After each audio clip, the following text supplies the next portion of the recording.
Let's start our discussion. Today is 13th of April and the very important news today जो सबसे important news है वो Iran Israel के conflict को लेके, जिस कॉन्फ्लिक्ट के कारण हो सकता है कि वेस्ट एशिया में सिचुएशन और ख़राब हो जाए और मे बी ग्लोबल लेवल पे भी इस तरह के कॉन्फ्लिक्ट को ग्लोबल वैश्विक स्तर पे भी पहुंचने की संभावना है। तो पहला न्यूज़ उस चीज़ को लेके। दूसरा, एशियन डेवलपमेंट बैंक ने कुछ ऑब्जर्वेशन दिया था इंडिया के बारे में ऑप्टिमिस्टिक नोट पे ही। उस ऑब्जर्वेशन को लेकर हिंदू ने खुद का अपना निकाला है एडिटोरियल, जिसमें उसने बात किया है कि हाँ कुछ हद तक बातें सही, लेकिन कुछ चीज़ों को एडीबी ने इग्नोर किया है।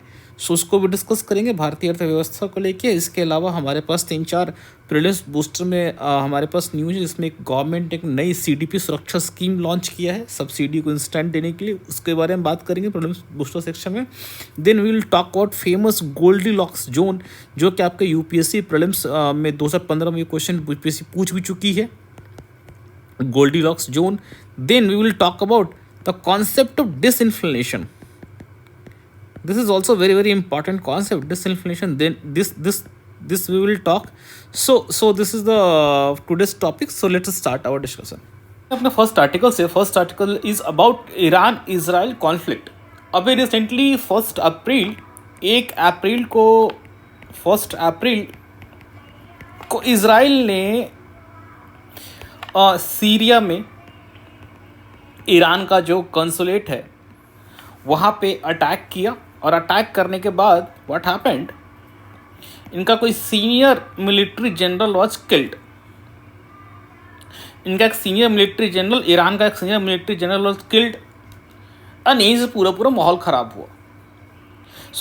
ये कॉन्फ्लिक्ट, ईरान इसराइल कॉन्फ्लिक्ट इतना प्रोमिनेंट है कि ऑलरेडी आपका जो रीजन है वेस्ट एशिया, मिडिल ईस्ट, जिसको भी मिडिल ईस्ट भी बोलते हैं, और वेस्ट एशिया वो बहुत ही फ्रेजाइल जोन है। वहाँ पे कभी भी बड़े वार होने की संभावना। ऑलरेडी वहाँ पे इजराइल पैलेस्टाइन कॉन्फ्लिक्ट चल रहा है, और इजराइल पैलेस्टाइन कॉन्फ्लिक्ट के बीच में इजराइल एक बड़ा एंगल ले सकता है, और हो सकता है कि बड़े पावर इन्वॉल्व हो जाए। सो एक बड़ा एक टर्निंग पॉइंट है ये अभी। And every country is very closely watching the situation कि अभी वहाँ पे क्या क्या होने की संभावना है। इसी परिप्रेक्ष्य में ये article was published in the Hindu कि West Asia on the edge amid fears of Iran's hit. So एक बैकग्राउंड, इसका स्मॉल बैकग्राउंड समझने की कोशिश करते हैं। व्हाट हैपेंड कि 1 तारीख को 1 अप्रैल डेमास्कस इन सीरिया, देखो दिस इज सीरिया। एक बार वेस्ट एशिया का मैपिंग समझ लीजिए। It will be very helpful to understand कि कैसे वहाँ पे क्या लोकेशन है। एंड ये ये जो एरिया है, ये region one of the world का मोस्ट पॉलिटिकली अनस्टेबल रीजन है। राजनैतिक अस्थिरता सबसे ज़्यादा यहीं पे है, और अलग अलग ध्रुव, अलग अलग सेंटर्स हैं यहाँ पे, रीजनल सेंटर्स पावर के। तो सबसे पहला पावर सेंटर अपना ईरान है। सो लुक, ईरान ये रहा अपना Iran. This is the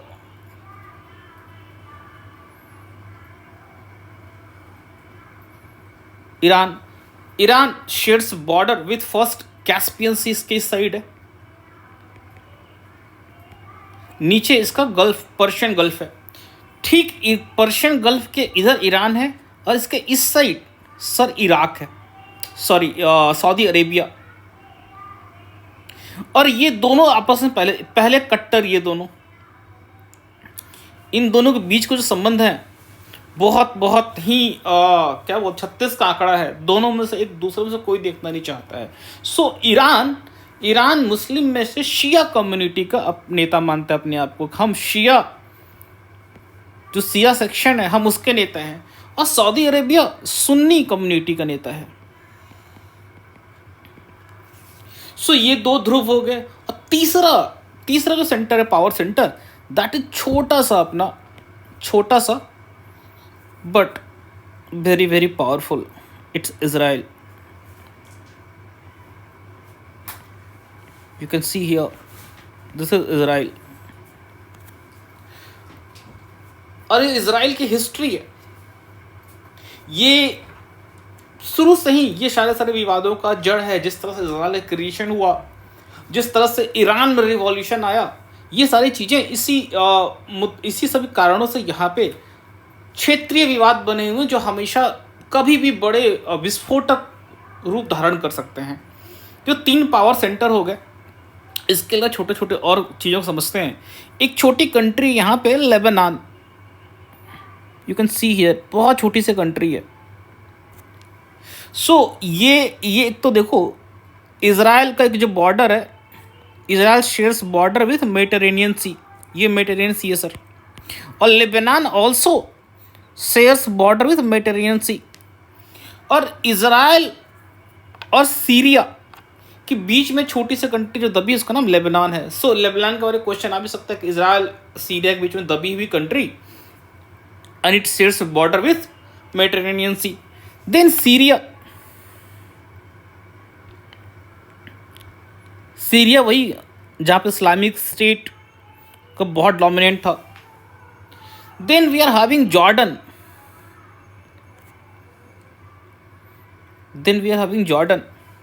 then Iraq. ये है पूरे इस क्षेत्र की संरचना। और यहाँ भी छोटे छोटे प्लेयर्स, वो भी उतने प्रोमिनेंट नहीं है।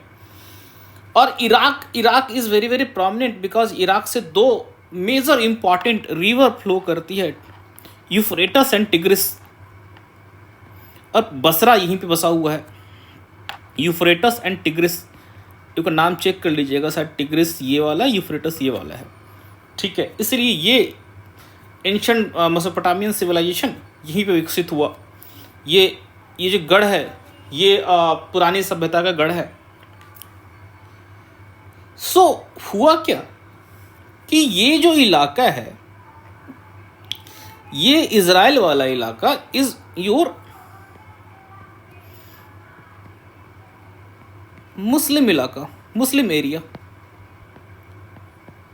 और वर्ल्ड वॉर टू के टाइम पे जब बहुत ज़्यादा हिटलर ने यूरोप में ज्यूज़ का, यानी यहूदियों का बहुत ज़्यादा जब परसिक्यूशन स्टार्ट किया था, बहुत ज़्यादा ज्यूज़ यूरोप छोड़ के उनको अपने एक इंडिपेंडेंट कंट्री बसाना चाहते थे। इन 1948 दे एस्टैब्लिश ए कंट्री इज़राइल। और इज़राइल इन्होंने कहा कि बहुत पुराने समय से हमारा हिस्टोरिकल कनेक्शन है, दैट इज प्लेस जेरूसलम। इन्हें कहना कि जेरूसलम में हमारा बहुत पुराना कनेक्शन है, एंड दिस इज हमारा होमलैंड। बहुत सदियों से हम स्टार्ट ही हम यहीं से, ज्यूज़ की जो पूरी हिस्ट्री हमारी यही शुरुआत होती है। हम अपने वापस अपने होमलैंड पाना चाहते। इन्होंने धीरे धीरे करते करते यहाँ पे बसाए। फाइनली 1948 में इन्होंने अपने आप को एक इंडिपेंडेंट स्टेट घोषित कर दिया। और यहाँ पे जो मुस्लिम पॉपुलेशन थे, उस मुस्लिम पॉपुलेशन को धीरे धीरे बेदखल कर दिया उनको उस एरिया से।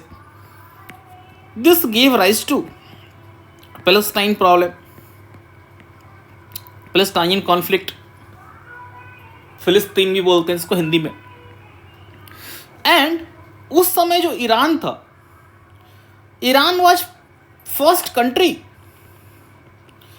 जो इज़राइल को देश मानने वाला। हाँ, इज़राइल एक इंडिपेंडेंट देश है और Iran was the first country. आप सोच रहे हैं जो ईरान और इज़राइल के बीच में ये विवाद चल रहा है, ये उस समय ईरान ने कैसे मान लिया? सर एक्चुअली उस समय क्या था, तो 1948 में जब इज़राइल बना, बाकी जितने भी मुस्लिम कंट्रीज हैं, जितने भी अरब कंट्रीज हैं, अरब कंट्री मतलब जहाँ पे अरबिक लैंग्वेज बोली जाती है, तो जितने भी अरब कंट्रीज हैं वो सारे तो इज़राइल से बहुत दुखी थे। और मोस्टली जो मुस्लिम कंट्रीज हैं वो सारे दुखी हैं। But Iran what happened, Iran में उसमें शाह पहलवी डायनेस्टी का रूल था। और शाह पहलवी डायनेस्टी का बहुत क्लोज कनेक्शन है यूएसए के साथ में। इनका यूएसए के साथ में ठीक ठाक कनेक्शन था और ये प्रो यूएसए थे। और इज़राइल और यूएसए का संबंध इट्स लाइक भाई भाई। यूएसए, अमेरिका इज़राइल को छोटे भाई की तरह सपोर्ट करता है। व्हेन इज़राइल बिकम स्टेट, सो चूंकि ईरान में उस समय शाह डायनेस्टी का रूल था, तो शाह डायनेस्टी के रूल के कारण तुरंत इसराइल को रिकॉग्नाइज कर लिया। लेकिन पूरे सिचुएशन में कहानी सर तब बदली जब 1979 1989 में इट हैपेंड अ रिवॉल्यूशन, एक यहाँ पे क्रांति हुई, और इस क्रांति ने इस पूरे क्षेत्र का, इस पूरे रीजन का पूरा पॉलिटिकल सिनारियो बदल कर रख दिया। व्हाट वाज दैट क्रांति? That situation is known at Islamic revolution of Iran. Islamic revolution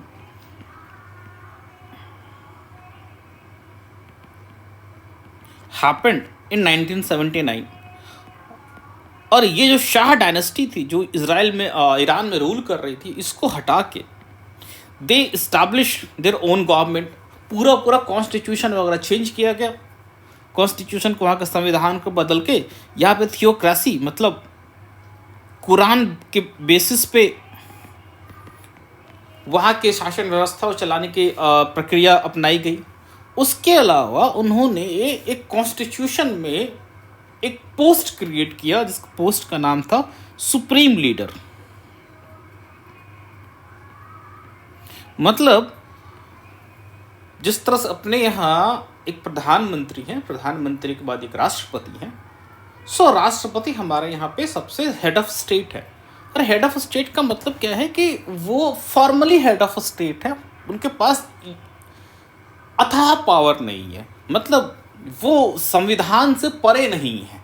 पहली बात तो ये। दूसरी बात, वो सिंबॉलिक है। हमारे यहाँ का प्रेसिडेंट, हेड ऑफ स्टेट जो है वो सिंबॉलिक है। मेनली जो पावर है वो प्रधानमंत्री के पास होती है, कैबिनेट के पास होती है। एंड कैबिनेट भी ऐसी नहीं कि कैबिनेट के पास भी अथाह पावर है, उसके पास बहुत सारे चेक्स एंड बैलेंस लगे हुए हैं। हमारे पास जुडिशरी है, लेजिस्लेचर्स है, उसके अलावा इंडिपेंडेंट इंस्टीट्यूशंस हैं, ठीक है, अपोजिशन पार्टीज हैं। तो ऐसा पॉसिबल नहीं है हमारे यहाँ पे कि एक कोई पर्टिकुलर एक सिंगल इंसान बिकम सो अथॉरिटेटिव। लेकिन वहाँ पे क्या उन्होंने पोस्ट क्रिएट किया सुप्रीम लीडर, जो सुप्रीम लीडर वहाँ के सभी इंस्टीट्यूशन से ऊपर है, पीएम प्रेसिडेंट से ऊपर है, और ये कैन डायरेक्टली ऑर्डर कि क्या होना है और क्या नहीं होना है। He can dismiss any military general, government कुछ भी कहने के लिए बोल सकते हैं। So they created post supreme leader. और इसके बाद से ईरान ने शिया मुस्लिम का जो सेक्शन, उसको अपने आप को उनका नेता प्रोपेगेट करना शुरू कर दिया। और जब से 1971 के रिवॉल्यूशन के बाद से, जब से यहाँ पे इस्लामिक फंडामेंटलिज्म मतलब इस्लाम का जो रेडिकलाइजेशन फॉर्म होना शुरू हुआ, थियोक्रेटिक गवर्नमेंट, सुप्रीम लीडर बहुत ज़्यादा ईरान में बैन्स वगैरह लगने लगे कि औरतें बुर्का पहन के ही बाहर में आना है, सो मेनी बैन, ठीक है। So what happened in that situation, Iran के जो इस्लामाइजेशन का प्रोसेस था, उसी प्रोसेस क्रम में इनका जो इजराइल के साथ विवाद गहरा होता गया। और इजराइल के साथ विवाद गहरे होने के पीछे कई कारण हैं। चलिए एक बार पहले देखते हैं कि इजराइल, एक बार फिर से ये देख लेते हैं कि हमारे he is your present supreme leader, जिस सुप्रीम लीडर के बारे में अभी बताया मैंने आपको, ये अभी हैं present supreme leader Ayatollah Ali Khamenei. और जो अभी 1 अप्रैल को अटैक हुआ, 1 अप्रैल के अटैक के बाद इन्होंने बोला कि हम इविल रेजिम ऑफ इजराइल को हम पनिश करेंगे, उसको हम दंडित करेंगे, ठीक है। इजरायली बोल रहे ठीक, कोई बात नहीं, तू अटैक कर, हम तैयार हैं। सो अभी का प्रेजेंट सिचुएशन ये है। सो कम गोइंग बैक, जो हम लोग हिस्टोरिकल समझ रहे थे, ये दूसरे वहाँ के सुप्रीम लीडर हैं। इनसे पहले भी एक सुप्रीम लीडर रह चुके हैं, ये दूसरे सुप्रीम लीडर हैं, and he is very very powerful. और इनके अंदर में एक वहाँ के सबसे इलीट मतलब जो सबसे प्रीमियम फोर्स होती है वो डायरेक्टली इनके कंट्रोल में है, that is IRGC, Iranian revolution guard corps. This are really very very powerful, बहुत ही लीथल, बहुत पावरफुल ये स्पेशल फोर्स है, और ये स्पेशल फोर्स डायरेक्टली इनके कंट्रोल में है. So he is very very powerful man. And ये लगातार he is making a statement, he is लगातार कॉन्स्टेंटली मेकिंग अ स्टेटमेंट, हम इजराइल को उसके इस घटना के उसको विल पनिश. ठीक है. सो इन सभी चीज़ों के मद्देनज़र जो हमने अभी शुरुआत में देखा था, ये जब मैं आपको हिस्टोरिकल बैकग्राउंड बता रहा था इसके बारे में, उस पर वापस चलते हैं यहाँ पे. सो 1979 के इस्लामिक रिवॉल्यूशन हुआ, और 1979 के इस्लामिक रिवॉल्यूशन में वहाँ पे ईरान की पूरी राजनीतिक व्यवस्था बदल गई. वहाँ पे थियोक्रेसी इस्टाब्लिश हो गया. जो पुरानी शाह डायनेस्टी थी, जो लगभग 50-60 साल से थी, वो हट गई. उसके हटने के बाद वहाँ पे सुप्रीम लीडर कॉन्सेप्ट उन्होंने लेके आ गए, सुप्रीम लीडर. और अभी अयतुल्ला खामेनी सेकंड सुप्रीम लीडर. और ये कट्टर इस्लामिज्म को प्रमोट करने का, कट्टर को इसके लिए अच्छा शब्द होगा इस्लामिक फंडामेंटलिज्म, खास करके शिया वाला मुस्लिम वाला सेक्शन को ईरान लगा लीड करने. और इसी संदर्भ में इसके और इजराइल के संबंधों में होने लगा काफ़ी ज़्यादा तनाव. अब उसको समझने की कोशिश करते हैं कि बेसिकली इजराइल और ईरान के संबंधों के बीच में क्या क्या इश्यूज कैसे कैसे हैं. सबसे पहले आइडियोलॉजिकल डिफरेंसेस. देखो, आइडियोलॉजिकल डिफरेंसेस, इस चीज़ को अपन ने पहले ही देखा कि इजराइल क्या है. इजराइल ज्यूस के स्टेट है, ज्यूस के, यहूदियों के. सो इजराइल ने जब वहां पे अपना स्टेट क्रिएट किया तो उन्होंने वहां पे लोकल जो मुस्लिम पॉपुलेशन पहले से रह रही थी उनको रिप्लेस किया, जिससे आज का आपका फ़लस्तीन कॉन्फ्लिक्ट इमर्ज हुआ. उसके बाद इजराइल के साथ कई बार लोकल लेवल वार हुए हैं, और इजराइल ने क्या किया, वहाँ पे 2 फेमस प्लेस हैं, West Bank and Gaza Strip. So ये हमेशा इजराइल और पैलेस्टाइन कॉन्फ्लिक्ट का जड़ है. Please go and map see West Bank and Gaza Strip कहाँ पे है, आप अच्छे से देख पाएंगे. ये क्वेश्चन आने की बहुत ज़्यादा संभावना है इस बार प्रीलिम्स में, कि वेस्ट बैंक गाजा स्ट्रिप का जो लोकेशन कहाँ किसका शेयर करता है. तीसरा जो इम्पोर्टेंट एरिया है जिसको सर्च करना है, गोलन हाइट्स. सो इजराइल के साथ ईरान का सबसे बड़ा इशू है कि इजराइल ने वहाँ पे जो अपना इंडिपेंडेंट स्टेट इस्टाब्लिश किया था, तो उन्होंने वहाँ पे लोकल मुस्लिम पॉपुलेशन को डिस्प्लेस किया था. और इस चीज़ को लेके दोनों में आइडियोलॉजिकल लेवल पे बहुत ज़्यादा कॉन्ट्रास्ट है. उसके अलावा इजराइल में आइडियोलॉजिकल लेवल पे इजराइल मोर और less in comparison to Iran open country है, ओपन नेशन है. ऑल द वहाँ भी रिलीजियस बेसिस पे डोमिनेंस होता है, लेकिन इस लेवल पे नहीं जिस लेवल पे आपके यहाँ पे ईरान में होता है. ईरान एक फंडामेंटलिस्ट कंट्री के फॉर्म में इमर्ज हुआ आफ्टर 1979 रिवॉल्यूशन, और पावर सिर्फ एक आदमी के हाथ में दे जाने का मतलब और with theocratic form of government. So ये जो है एक ये फॉर्म ऑफ गवर्नमेंट को भी लेके, किस तरह गवर्नमेंट का जो संरचना है उस संरचना को भी लेके वहाँ पे आइडियोलॉजिकल कॉन्फ्रंटेशन है. इसके अलावा दोनों ईरान और इजराइल दोनों वहाँ पे क्षेत्रीय पावर में अब हम बड़े को लेके दोनों के जो स्ट्रगल चलते रहता है. दोनों एक दूसरे को सुपरमैसी दिखाने की कोशिश करते हैं, एंड दे हैव क्रिएटेड. कई बार ऐसा होता है कि दोनों डायरेक्टली आपस में वार में इन्वॉल्व नहीं होते हैं, बट दोनों प्रॉक्सी वार्स करते हैं. अब प्रॉक्सी वार का मतलब क्या हुआ कि this is me and this is some another person. अब मेरे और इस पर्सन के बीच में अच्छी दोस्ती नहीं है, मतलब वी आर एनिमी, और ये मेरा यहाँ काम करने वाला सर्वेंट है, ये इसके यहाँ काम करने वाला सर्वेंट है. तो क्या हो रहा है, हम दोनों आपस में न लड़ के ये मेरा वाला सर्वेंट इसके सर्वेंट को पकड़ के पीट दिया. दोनों में खूब मारपीट हुई, ठीक है, और इसको ही मैंने उकसाया था, इसको इसने उकसाया था. सो दिस इज कॉल्ड प्रॉक्सी वार. हम दोनों आपस में न लड़ के अपने अपने मोहरे प्यादे को भिड़वा रहे हैं. सो this is what called proxy war situation. So Israel और ईरान आपस में प्रॉक्सी वार वाले कंडीशन में फंसे हुए हैं। और ये प्रॉक्सी वार है किस तरह से सर?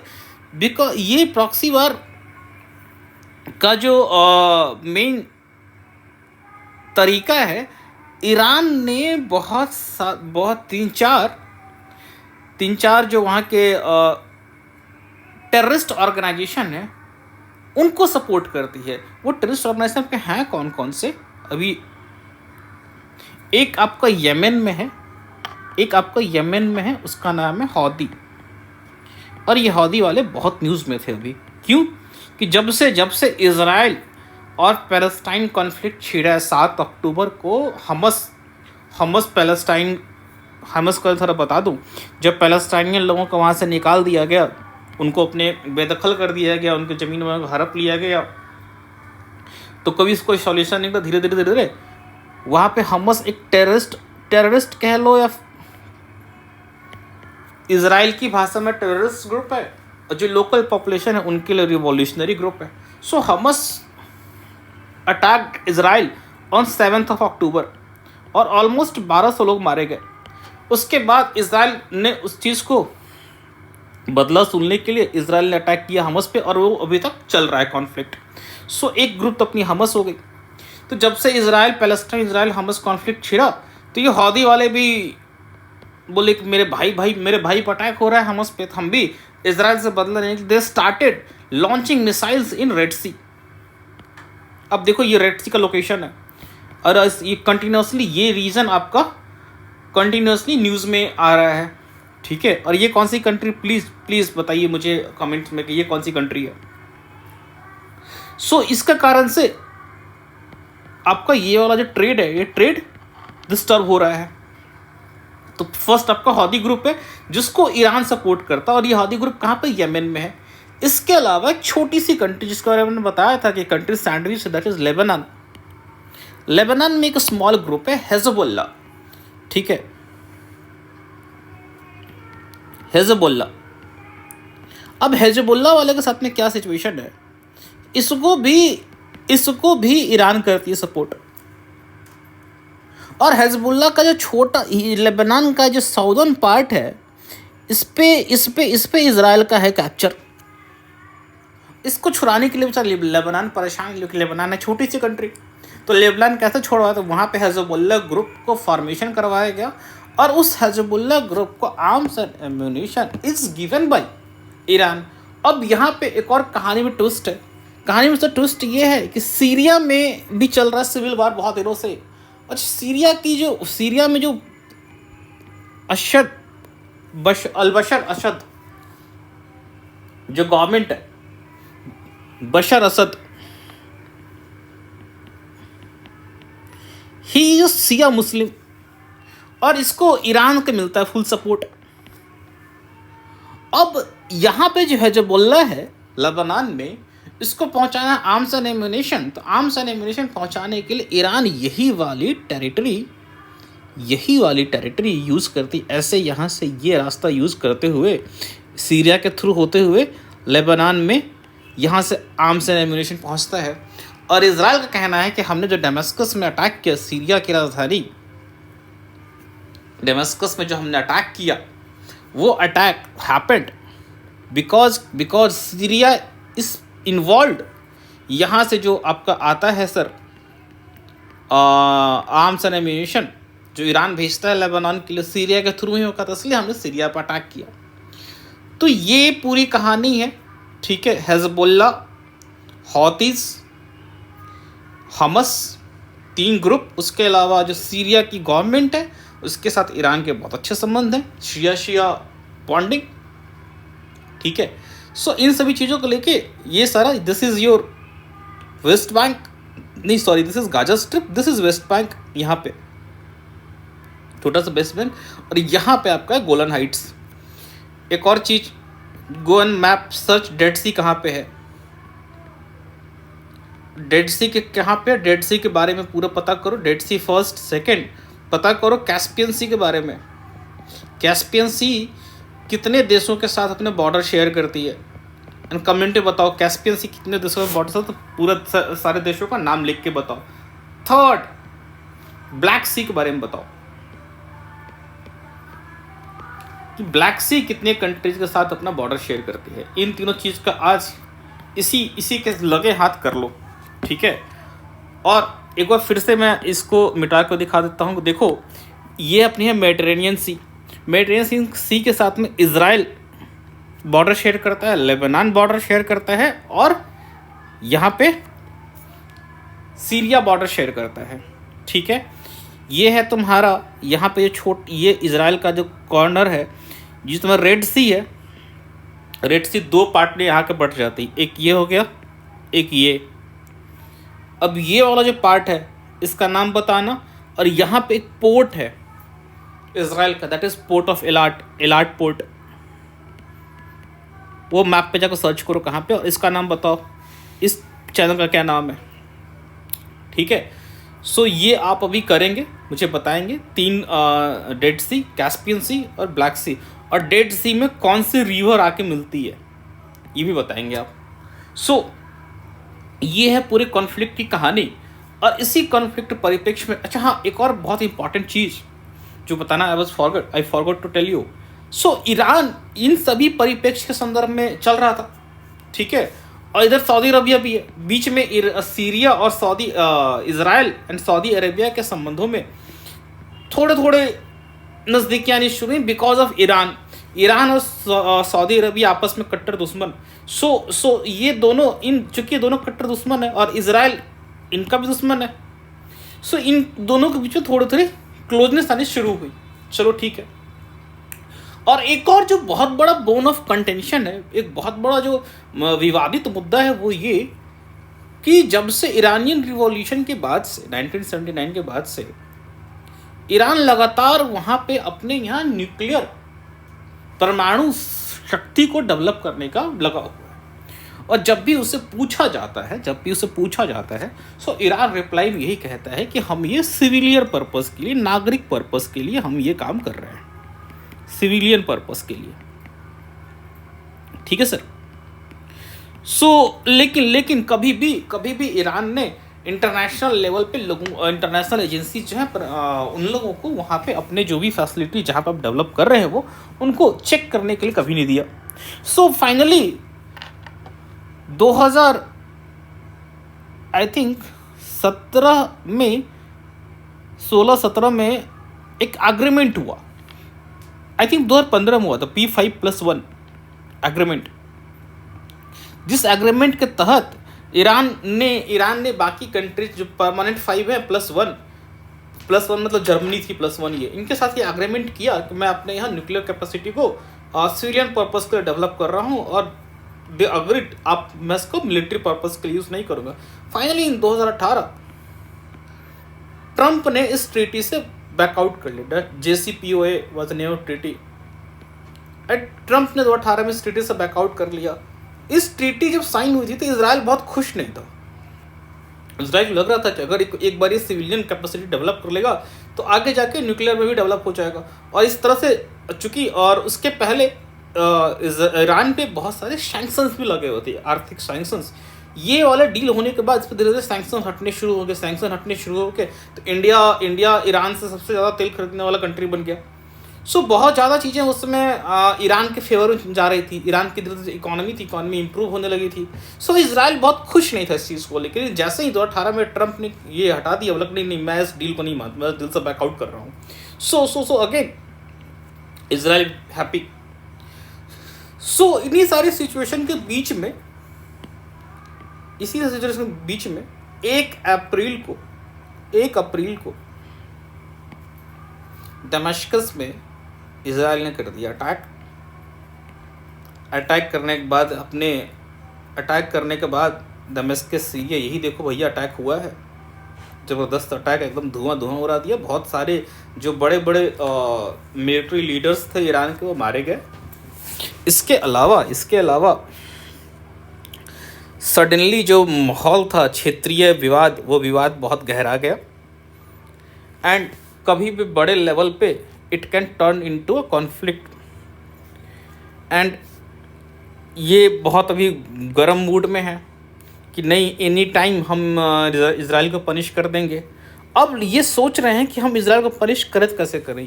पहला तरीका है, देखो report suggest Iran is considering different option. अब डिफरेंट ऑप्शन का मतलब क्या हुआ कि ये ईरान सोच रहा कि इसराइल से कैसे भिड़ा जाए। तो पहला तरीका है कि अपन डायरेक्ट वार कर सकता है, ठीक है, या फिर डायरेक्ट वार ना करके जो उसके भाई बंधु हैं हजबुल्ला, हौदीज, इन सबको बोल सकता है तुम अटैक शुरू करो। और in fact in morning हजबुल्ला has started attacking, ठीक है। सो हमस, हजबुल्ला और भी जिसको प्रॉक्सी ग्रुप है उनको बोल सकता है करने के लिए। सो ईरान अभी ऑप्शंस को टटोल रहा है कौन कौन सा ऑप्शन ज़्यादा स्ट्रैटेजिक रूप से सही होगा। और इसराइल भी तैयार है, इसराइल बोल रहा है कि ठीक है, वी विल नॉट, हम डरने वाले नहीं हैं। और इसराइल को सपोर्ट कहाँ से आ रहा है? इसराइल को सपोर्ट आ रहा है सर आपके यूएस से, क्योंकि यूएस में स्टार्टिंग बताया कि यूएस एंड इसराइल भाई भाई। सो यूएस ने सीधा बोला हमारा और इसराइल के साथ बहुत लॉन्ग पुराना संबंध है, बहुत स्ट्रॉन्ग रिलेशन है। सो हम हर तरह का डिफेंस और स्ट्रैटेजिक कोऑपरेशन करेंगे, ठीक है। और कंसर्न अबाउट सिक्योरिटी, जो रीजनल क्षेत्र को सिक्योरिटी को लेके भी यूएस ने अपनी कंसर्न को जाहिर किया, but he again with Israel. और वैसे भी यूएसए और ईरान के बीच में संबंध बहुत अच्छे नहीं है। 1979 के इस्लामिक रिवॉल्यूशन के बाद से संबंध बहुत अच्छे नहीं हैं।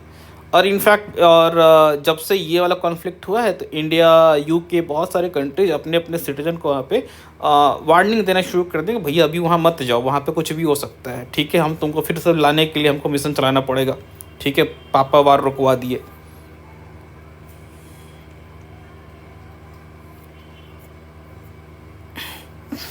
सो ये अपना एक बार फिर से फटाफट की देख लेते हैं। ये हमारा अटैक हुआ था, ठीक है। Israel has not confirm it's attack despite Iran Syria blaming them. Iran और सीरिया ने लगातार इसराइल को ब्लेम किया। इसराइल ने ना तो डिनाई किया है भी कि हमने अटैक किया, ना ही इसराइल ने ये बोला है कि मैंने अटैक नहीं किया। इसराइल ने सिर्फ ये बोला कि भाई तुमको मेरे पर अटैक करना है, करो, हम तैयार हैं, ठीक है। तो सब पहला ये अपना समझ लेते हैं कि 1 अप्रैल को अटैक हुआ, उसके बाद अयतुल्ला खामेनी बोले कि हम इसराइल को पनिश करेंगे। इसराइल ने ना अटैक को कंफर्म किया, ना उसने डिनाई किया, वो खाली सिर्फ ये बोल रहे कि तुम मेरे पर अटैक करो, हम तैयार हैं, ठीक है। और इसराइल चाहता है कि शुरुआत एक बार हो, इसको बताया जाए, ठीक है। ये भी तैयार है, ये भी अपने ऑप्शन देख रहे हैं कैसे शुरुआत किया जाए। हिजबुल्लाह के थ्रू, जो हमारे प्रॉक्सी वार जो मैंने कॉन्सेप्ट समझाया था कि प्रॉक्सी वार के थ्रू इसराइल को तंग किया जाए, डायरेक्ट वार में जाया जाए, ठीक है, ये ऑप्शन चल रहा है। मैंने ये आपको पूरा हिस्टोरिकल पर्सपेक्टिव समझा दिया कि उन दोनों के बीच में हिस्टोरिकल पर्सपेक्टिव क्या है, ठीक है। पोटेंशियल कॉन्सिक्वेंसेस अगर वार होता है सर तो क्या होगा? सबसे पहले सर ऑलरेडी रीजन बहुत ही वहाँ पे वोलाटाइल है, बहुत ही फ्रेजाइल है। ऑलरेडी वहाँ पे इसराइल पैलेस्टाइन कॉन्फ्लिक्ट चल रहा है, इसमें ये और हो जाएगा तो इसके बड़े बड़े कॉन्सिक्वेंसेस हो सकते हैं। इकोनॉमिक डिसरप्शन, सिविलियन कैजुअलिटी, नागरिकों की जान माल का हताहत तो होना ही होना है सर, वो तो होगा ही होगा। मिलिट्री कॉन्फ्रंटेशन के रिस्क तो बढ़ेंगे। सबसे बड़ी जो बात है that is involvement of regional and global powers. देखो एक तरफ यहाँ पे रशिया और यूक्रेन पे चल रहा है कॉन्फ्लिक्ट, रशिया और यूक्रेन कॉन्फ्लिक्ट चल रहा है। इसराइल ऑलरेडी प्लस्टीन के साथ फिलिस्तीन के साथ लगा हुआ है। और इसराइल और ईरान का कॉन्फ्लिक्ट अगर शुरू हो जाता है और इधर से अगर यूएस आ जाता है, सो ईरान में से रशिया को कि चाचा चलो वार रुकवा दो, and may be Russia coming. So Russia अगर एक यहाँ पे आ गया, सो सिचुएशन कैन वर्स। अब रशिया आया और रशिया के का पलड़ा अगर कमजोर पड़ने लगा, रशिया में आस्क चाइना भाई थोड़ा तू भी चल। एंड इन सभी सिचुएशन में ये छोटा सा कॉन्फ्लिक्ट जो लग रहा है कि जो क्षेत्रीय स्तर पे it has full chances to turn into a global conflict. और इसके इम्प्लीकेशंस थ्रू आउट द पूरे वर्ल्ड पे पड़ेंगे। सो ये था हमारा वैश्विक स्तर पे। रीजनल इम्प्लीकेशन तो है ही, wider conflict, severe consequences and defensive preparation. ठीक, यूनाइटेड स्टेट्स रोल हमने देख लिया। क्रिटिकल आउटलुक, फाइनली इसको हम कंक्लूड करते हैं।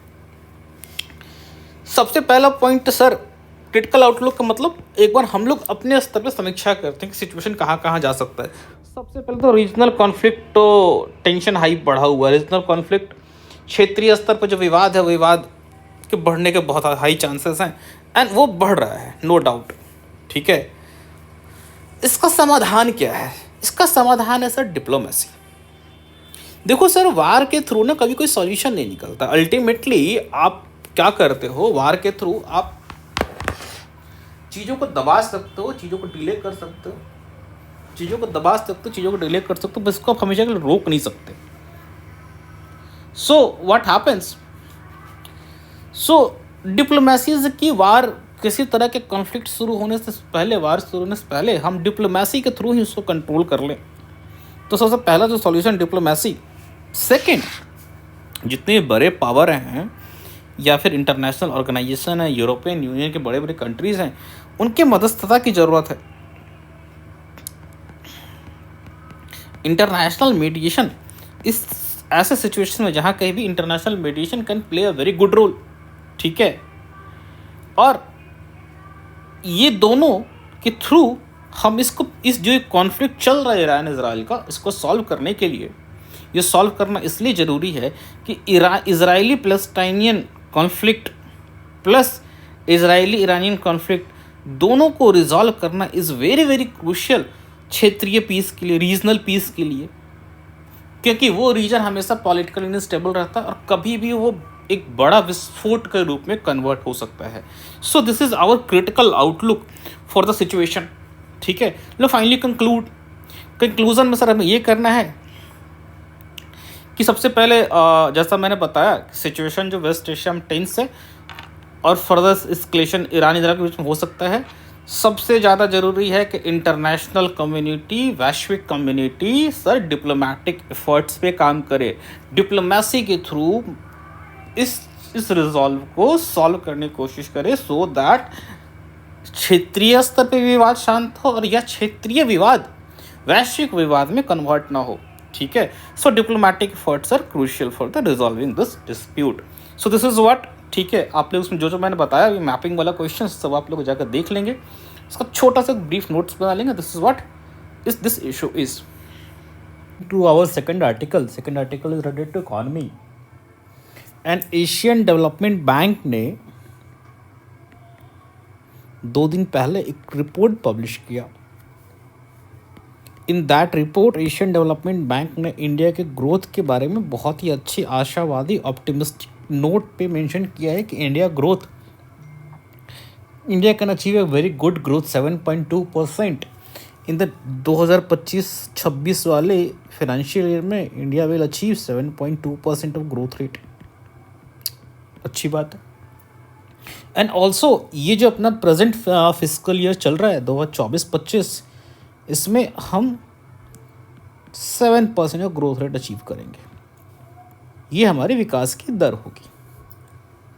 इसके अलावा एशियन डेवलपमेंट बैंक ने और भी इश्यूज़ के बारे में बताया है कि क्या क्या इश्यूज़ इंडिया में, क्या क्या चैलेंजेस हैं जिनको रिफॉर्म करने की ज़रूरत है।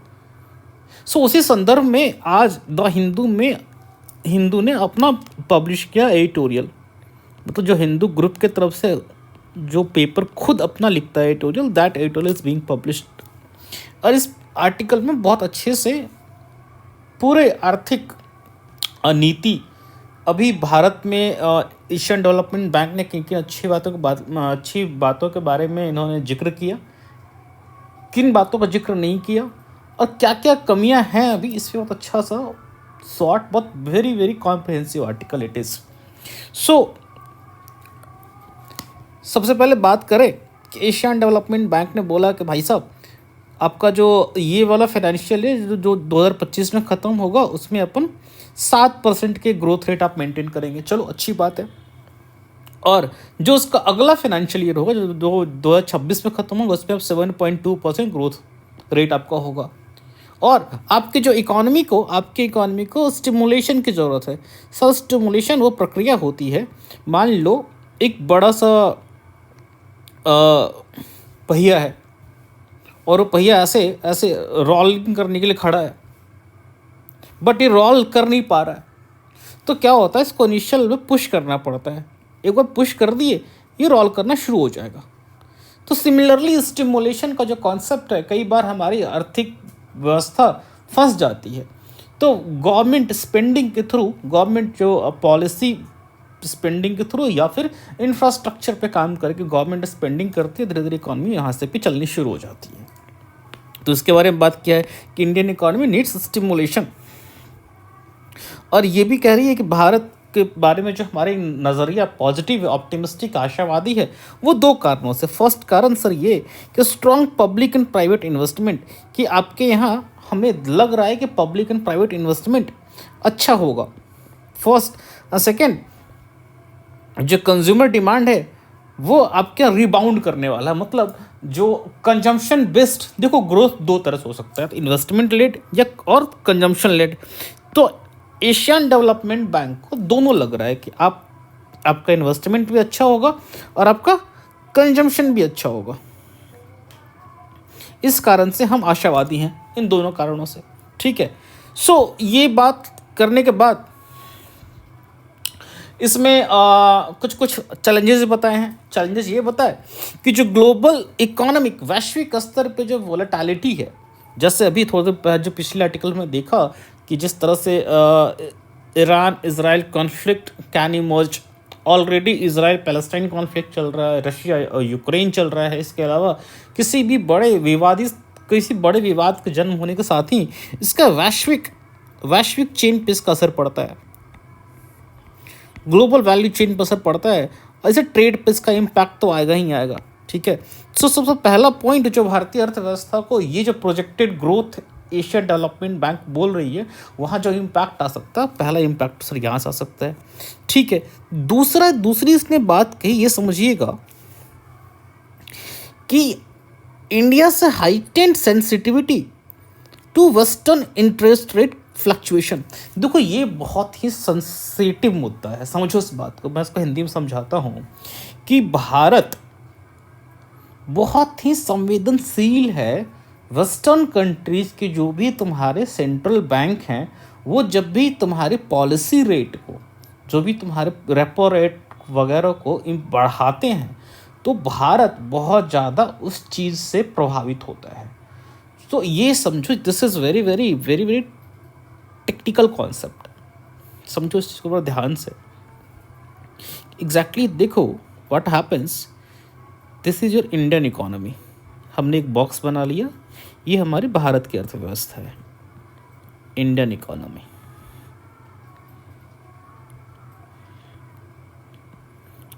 और ये आपकी वेस्टर्न इकोनॉमी। चलो यूएसए ले लेते हैं, ये आपकी यूएसए है।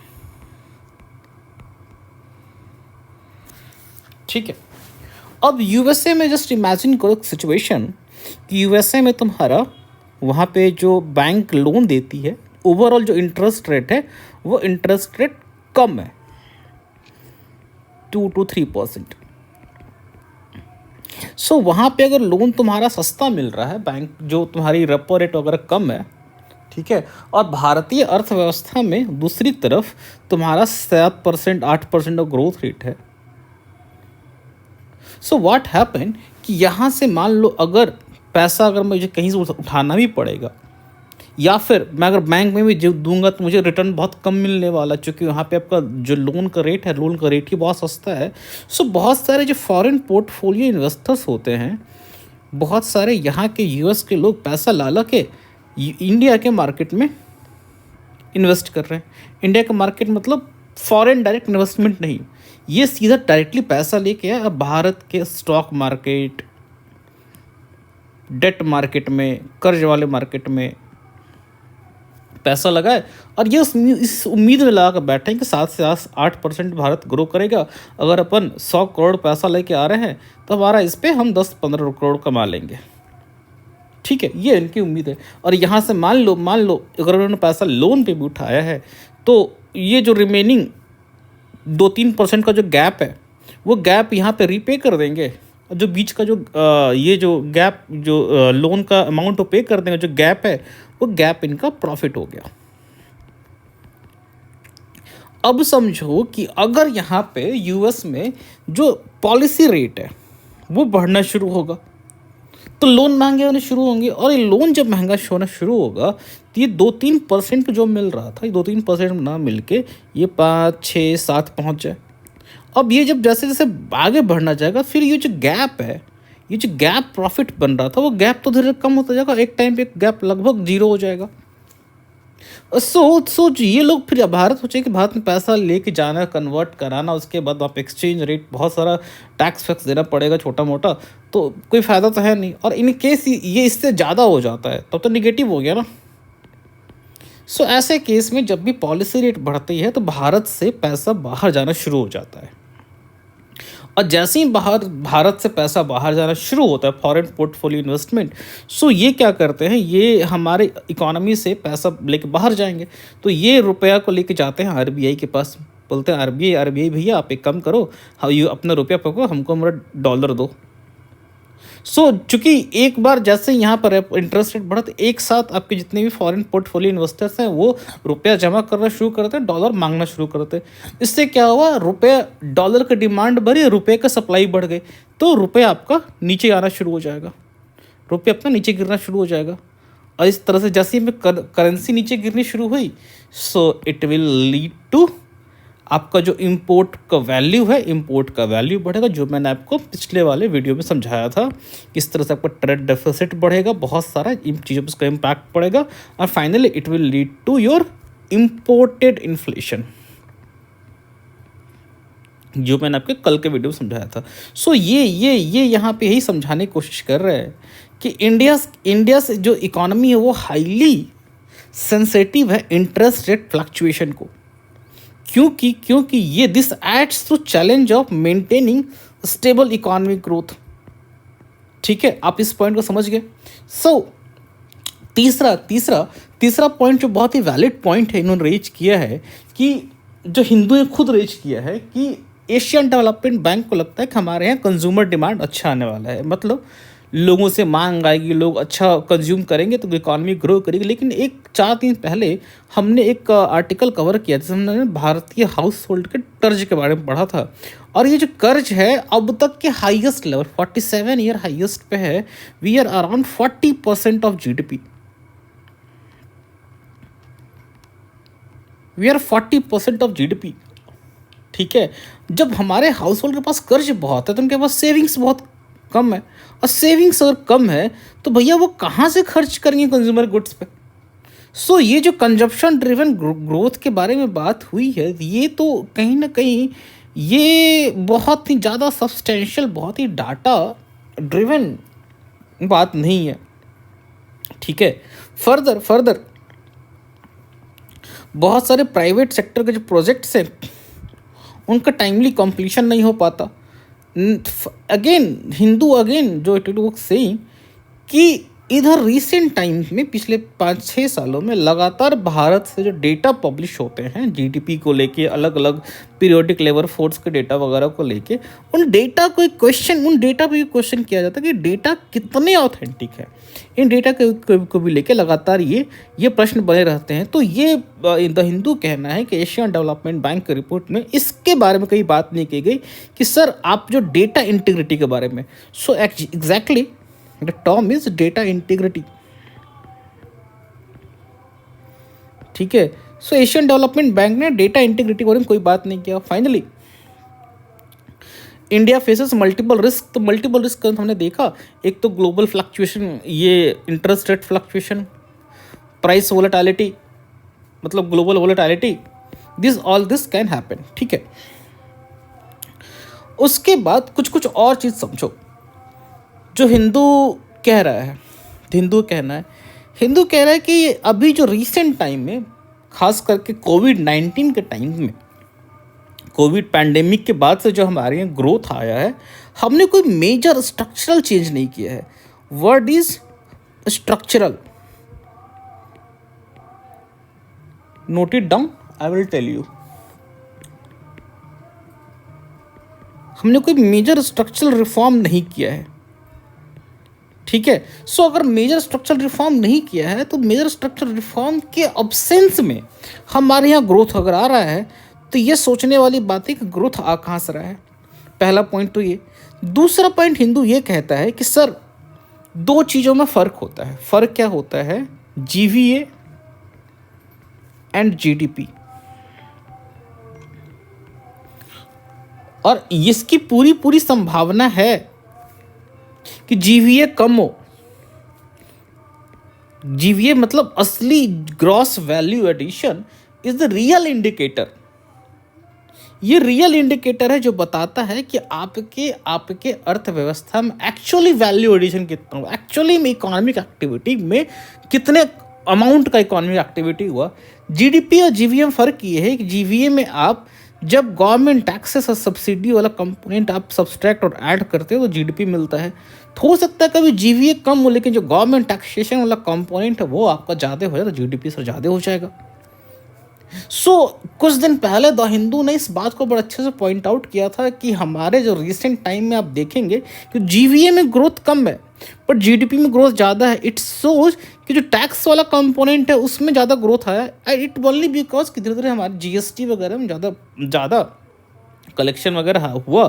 जीडीपी में इसका कंपोनेंट ज़्यादा आया, इस कारण से जीडीपी ग्रोथ रेट ज़्यादा आपको दिख रहा है। बट एक्चुअली में अगर मैं जीडीपी का जो कोर कॉन्सेप्ट है आर्थिक व्यवस्था, आर्थिक एक्टिविटी कितनी हुई, उसमें आपका कंट्रीब्यूशन बहुत कम है। In comparison to GVA GDP में कंट्रीब्यूशन कम है। ये जो जीवीए जीडीपी का कॉन्सेप्ट है इस पे भी द हिंदू क्वेश्चन उठाता है। अब बोल रहा कि अगर इस तरह ग्रोथ है तो ऐसा ग्रोथ सस्टेनेबल नहीं हो सकता है। This is really very very valid point raised by the Hindu. उसके बाद अगेन द हिंदू कहता है कि यार एशियन डेवलपमेंट बैंक के जो की रिकमेंडेशंस हैं उनको इम्प्लीमेंट करने की ज़रूरत है। उसमें एक है आपका कि स्पेशल इकोनॉमिक जोन्स बनाइए, SEZ के बारे में हमने बात किया था कि उस आर्टिकल में बात किया था जिसमें मैं आपको इंडिया और चाइना के कंपैरिजन के बारे में बता रहा था कि चाइना कैसे इतनी बड़ी मैन्युफैक्चरिंग हब बना और इसका जो per capita GDP as well as GDP overall कितनी इतनी इंप्रूव कर गई। इसके बारे में मैंने बात की तो मैंने बोला था कि उसमें चाइना ने बहुत इंपॉर्टेंट पॉलिसी अडॉप्ट किया था SEZ स्पेशल इकोनॉमिक जोन्स। उसके बाद 2005 में हम भी अपने यहाँ पे SEZ एक्ट लेके हम भी लेके आए और हमने भी कुछ SEZ बनाए। तो एशियन डेवलपमेंट बैंक का जो फर्स्ट रिकमेंडेशन है वो SEZ लेके आओ, ठीक है। दूसरा कह रहा है कि हो सकता है कि आपका जो ये जो अपने फैक्टर्स थे, दो फैक्टर ग्लोबल वोलेटाइल जो चल रहा है वार वगैरह, दूसरा इंटरेस्ट रेट वगैरह, इन सबों से हमारा जो ट्रेड वगैरह है इस पर इम्पैक्ट आएगा। तो सर आप ना अपने नेटवर्क को और डाइवर्सिफाई करो। मान लो अपन अभी क्रूड ऑयल वगैरह वेस्ट एशिया वाले रीजन से मंगाते हैं और अभी रशिया से ले रहे हैं। इसके अलावा हम अलग अलग रीजन को एक्सप्लोर कर ले। जैसे वेनेजुएला का थोड़ा कॉस्टली पड़ता है लेकिन वहाँ से उसको ट्रांसपोर्टेशन कॉस्टली बट अपन तेल वहाँ से सस्ता खरीद सकते हैं। तो इस तरह से अपन को डाइवर्सिफाई कर सकते हैं अपने रिसोर्सेज को और अपने नेटवर्क को। इससे क्या होगा, अगर किसी तरह का इम्पैक्ट पड़ेगा ट्रेड पे तो उसके इम्पैक्ट को हम मिनिमाइज कर सकते हैं, ठीक है। और फर्दर जो अपने कंट्री में ओवरऑल अपने कंट्री विद इन कंट्री हम अपने लॉजिस्टिक्स इंफ्रास्ट्रक्चर को इम्प्रूव करें और इसके इफ़िशियंसी को बढ़ाएं सो दैट कॉम्पिटिटिवनेस आए इन ग्लोबल मार्केट। जो हमारे एक्सपोर्ट्स हैं, हमारे एक्सपोर्ट ये माना जाता है कि जो कि हमारे जो लॉजिस्टिक सेक्टर है पूरा अपना रोड, रेलवे, पूरा ट्रांसपोर्टेशन, इंश्योरेंस, वेयर हाउसिंग, इसको मिला के लॉजिस्टिक सेक्टर बोलते हैं। और अपने लॉजिस्टिक सेक्टर इनफिशिएंट होने के कारण हमारे गुड्स जो हमारे हैं वर्ल्ड मार्केट में कुछ 8 से 12% ज़्यादा कॉस्टली होते हैं in comparison to other countries. China और USA के बारे में बात करें हमें इस पर भी हमें काम करने की ज़रूरत है, जिसमें नेशनल लॉजिस्टिक पॉलिसी भी लाई गई है। तो इस पर हमें काम करने की ज़रूरत है सो दैट जो हमारे गुड्स हो वो इंटरनेशनल मार्केट में कॉम्पिटिटिव हो। तो ये था अपना पूरा the bigger picture is that कि India needs, first point, India needs structural reform. और जो हमने 1991 में रिफॉर्म किया था it's a time to continue that reform. वो रिफॉर्म कोई वन टाइम रिफॉर्म नहीं था, वन टाइम प्रोसेस नहीं था, उस वो एक कंटिन्यूअस इवॉल्व होने वाला रिफॉर्म प्रोसेस है। तो हमें उस पर काम करते रहने की ज़रूरत है। आपके लिए जो होमवर्क है सर, आपके लिए जो होमवर्क है वो ये है कि आप एशियन डेवलपमेंट बैंक के बारे में आप पूरा पूरा देखेंगे, इसे कितने मेंबर्स हैं, और एक सिंपल सा क्वेश्चन है कि क्या एशियन डेवलपमेंट बैंक में सिर्फ एशिया के कंट्री ही मेंबर होते हैं कि बाहरी कंट्री मेंबर होते हैं? अगर बाहरी कंट्री के होते हैं तो सबसे बड़ा कंट्रीब्यूटर इसमें कौन है एशियन डेवलपमेंट बैंक के? प्लीज़ आप कमेंट में बताएं। So starting our prelim section, जो सबसे पहला आर्टिकल दैट इज़ कि हॉर्टिकल्चर से जुड़े हुए जितने फार्मर्स हैं उनको जो सब्सिडी दिया जाया करता है, वो सब्सिडी कैसे इंस्टेंटली उनको डिस्पोज किया जाए, उस चीज़ को लेके एक नई स्कीम लाई गई है, जिसको स्कीम का नाम है CDP सुरक्षा। CDP मतलब cluster development programme, cluster development programme CDP, और Suraksha is the short name acronym for system for unified resource allocation knowledge and secure horticultural assistant. So CDP Suraksha is a full form of Unified Resource Allocation Providing Knowledge Assistance and Horticultural Assistance। ठीक है, इतना ज़्यादा आपको जानने की जरूरत नहीं है, अदर कोई बात नहीं। ये क्लस्टर डेवलपमेंट प्रोग्राम के अंतर्गत है। अभी समझिए काम कैसे करता है, इसके ऑब्जेक्टिव वगैरह हम देखेंगे भी, इसका ऑब्जेक्टिव और प्लेटफॉर्म फीचर्स क्या है। बेसिकली काम कैसे करता है, किसानों को सबसे ज़्यादा इश्यू होता है सब्सिडी का जो अमाउंट है, वो अमाउंट उनको मिलने में काफ़ी समय लगता है। तो जो अप फ्रंट कॉस्ट है वो कॉस्ट काफ़ी ज़्यादा पड़ जाता है। मान लो 100 रुपये का कोई अमाउंट है, 100 रुपये का कोई परचेज है किसान का, और इस 100 रुपये का परचेज के लिए व्हाट फार्मर विल डू, ये दुकान पे जाएगा और 100 रुपये का अपने को आइटम खरीदा, बट इस 100 रुपये का आइटम पे इसको 40 रुपये का सब्सिडी मिल रहा है, बट वो सब्सिडी उसको अभी नहीं मिलेगी, सब्सिडी उसको बाद में मिलेगी। तो अभी तो उसकी इमीडिएटली उसी को पॉकेट से पे करना पड़ेगा, और ये एक तरह का प्रोहिबिटिव, मतलब यह किसानों के परचेजिंग पावर की क्षमता को बाधित करता है। इस वाले प्लेटफॉर्म में क्या है कि इस वाले सिस्टम में क्या है कि इस किसान अपना मोबाइल फ़ोन यूज़ करके अपना लॉगिन करेंगे पोर्टल पे। ठीक है, पोर्टल पे लॉगिन करके दे विल रेज कि हमें इन आइटम्स की ज़रूरत है। ठीक है, अब मान लो 100 रुपये, अगेन 100 रुपये उसका टोटल प्राइस होता है, तो 100 रुपये में उस पोर्टल पर दिखाएगा कि 60 रुपये आपका कंपोनेंट है, 40 रुपये गवर्नमेंट सब्सिडी है। जैसे ही ये 60 रुपये पे करेगा फार्मर, वो 40 रुपये गवर्नमेंट की तरफ से इसको मिल जाएगा क्रेडिट, और ये इनको मिलेगा एक कूपन।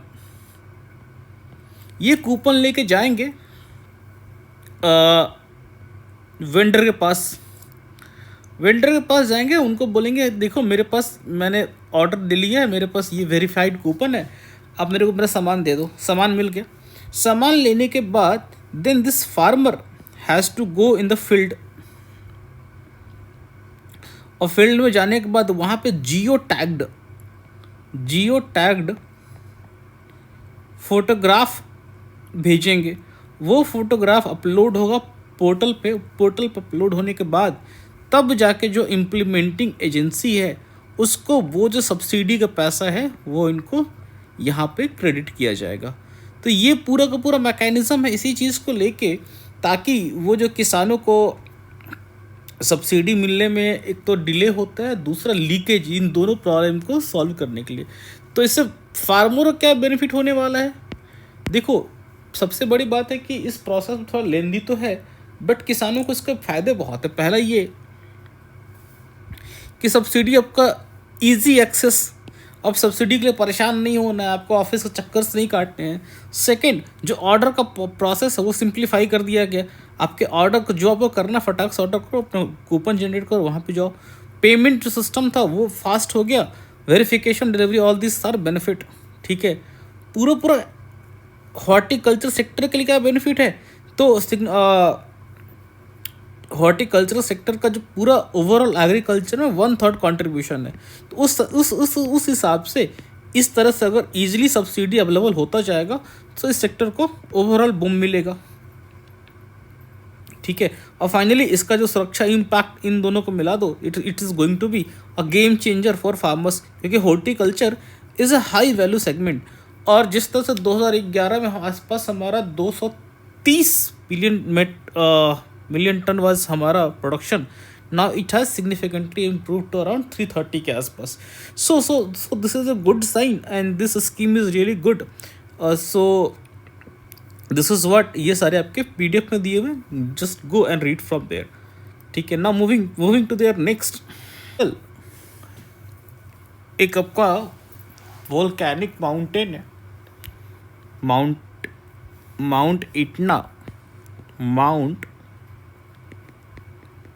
इटना इन सिसली, जो कि आपका मेडिटेरियन सी का सबसे बड़ा आपका आइलैंड है। और ये जो सिसली है, सिसली के ऑफ ईस्ट कोस्ट में आपका माउंट इटना है। और सिसली कहाँ पे है? सिसली, ये जो इटली है, इटली का जो शूज़ वाला शेप है ऐसे, वहाँ पे ठीक यहाँ पे Sicily is there. So Mount Etna का जो सबसे फेमस चीज़ है कि माउंट इटना भी न्यूज़ में किस लिए है, 2-3 कारणों से। एक तो Mount Etna is releasing perfect circular vapours, मतलब ऐसा कम देखा जाता है कि छल्ले टाइप का जो धुआं निकल रहा है यहाँ से, छल्ले वाले शेप में, रिंग वाले शेप में निकल रहा है। This is coming in the shape of ring. तो ऐसा बहुत रेयरली देखा जाता है। और इसके संबंधित 2-3 बातें बता दें कि ये आपका यूरोप का सबसे बड़ा वोल्केनो है माउंट इटना, प्लस इसको यूनेस्को वर्ल्ड हेरिटेज साइट का भी स्टेटस मिला हुआ है। यूनेस्को वर्ल्ड हेरिटेज साइट, इसका लोकेशन कहाँ पे है? मेडिटेरियन सी के में, सिसली आइलैंड के ईस्ट साइड में।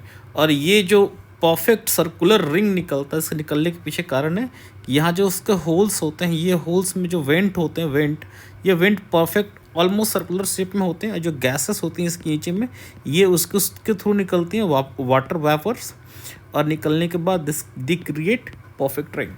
सो इसमें मेनली आप इसका लोकेशन, इसका जो स्टेटस है वो, और पूछते रिसेंटली अभी यूरोप में कौन सा होता, तो माउंट इटना, इसका नाम याद रखेंगे। सो दिस इज़ योर सेकेंड। अभी 2-3 दिन पहले और न्यूज़पेपर में एक term was mentioned, Goldilocks zone, and this question has also been asked in UPSC prelims.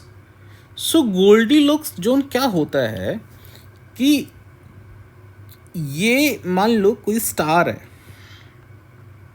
Like Sunny चावल स्टार, और इस स्टार के एक जोन है जिस जोन में लाइफ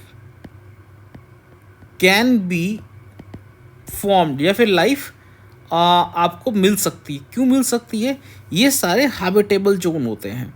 मतलब इस पर्टिकुलर जोन के अंतर्गत जो भी आपके प्लैनेट्स होंगे, ठीक है, वैसे प्लैनेट्स ना तो बहुत गर्म होंगे, ना ही बहुत ठंडे होंगे।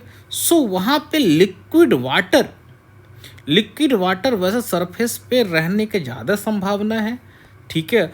और ज़्यादा संभावना होने के कारण वहाँ पे लाइफ या फिर वो रहने योग्य, ऐसे प्लैनेट रहने योग्य होते हैं। सो और इस जोन को बोलते हैं सर गोल्डीलॉक्स जोन। तो this is very very important term. सिर्फ आपको इस टर्म के बारे में लिख के पूछा जा सकता है कि इस टर्म का मीनिंग समझाएं। तो this is the meaning Goldilocks zone. Habitable area को जो जोन होता है जहाँ पे रहने योग्य, उसको हम बोलते हैं गोल्डीलॉक्स जोन। इसमें एक चीज़ खाली याद रखिएगा कि ट्रैपिस्ट-1 सिस्टम पाया गया था ये 2018 में, जहाँ पे अर्थ साइज के बहुत सारे प्लैनेट्स पाए गए थे, 3 इन द गोल्डीलॉक्स जोन, ठीक है। सिर्फ ट्रैपिस्ट-1 नाम याद रखेंगे, ठीक है। This is more than enough TRAPPIST-1 को लेके, ठीक है। ज़्यादा आपको जानने की ज़रूरत नहीं है। एंड देन मूविंग फर्दर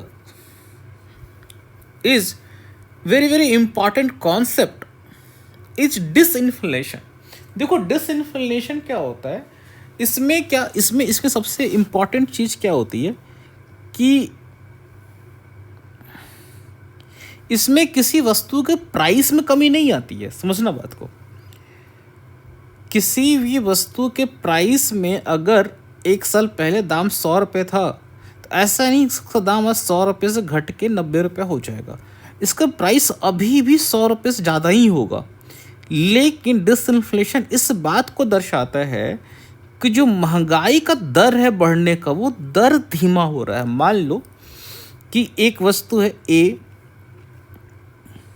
ठीक है, और इसका प्राइस अपन लिख रहे हैं प्राइस, और दिस इज ईयर। तो ईयर मान लो चला 2020, 2021, 22 और 23।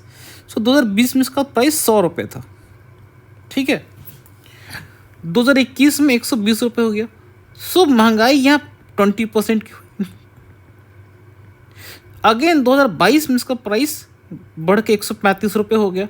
सो यहाँ पे क्या हुआ, अब 20% से घट के ये आ गया 15/120, ठीक है। 1/8 मतलब 12.5%। सो यहाँ पे महंगाई की दर 12.5% हुआ। अब अगेन 2023 में इसका प्राइस 140 रुपये आया। सो अब जो प्राइस बढ़ा वो सिर्फ 5/135, ठीक है। तो it came to very very down, almost आपके 28-27, 1/27। So 1/27 is almost your 4 to 5%। So जो महंगाई का दर था ये 20% से 12.5%, 12.5% से 4%। सो इस प्राइस बढ़ रहा है, लेकिन ओवर आपका जो महंगाई का दर है वो घटता जा रहा है। और ये जो फेनोमेना है, इस फेनोमेना को बोलते हैं disinflation. So please keep in the mind कि disinflation refers to decrease in the rate of inflation over time, ठीक है। ध्यान रखिएगा, decrease in the rate of inflation over time. So exam में सिर्फ क्वेश्चन देकर पूछ सकता है, तो उस समय कन्फ्यूज नहीं होना है। डिसइन्फ्लेशन जब भी सिचुएशन होगी तो प्राइस पिछले साल की तुलना में कम नहीं होगा। हाँ, प्राइस जो बढ़ने का दर है उस दर में कमी आएगी। तो दिस इज द डेफिनेशन। और इसको ठीक है, कॉजेज डिसइन्फ्लेशन क्या क्या हो सकते हैं। So monetary policy, economic slowdown, जो नॉर्मल चीज़ें हैं जिसके कारण से प्राइस में जो बढ़ने का दर है उस दर में कमी आ सकती है। That's main reason. बट इसका जो मेन कंसर्न वही है कि ये समझना है कि डिसइन्फ्लेशन में आपका प्राइस जो है वो बढ़ता रहेगा, लेकिन जो बढ़ने का दर वो आपका कम हो जाएगा। तो this is the whole for today. Let's meet.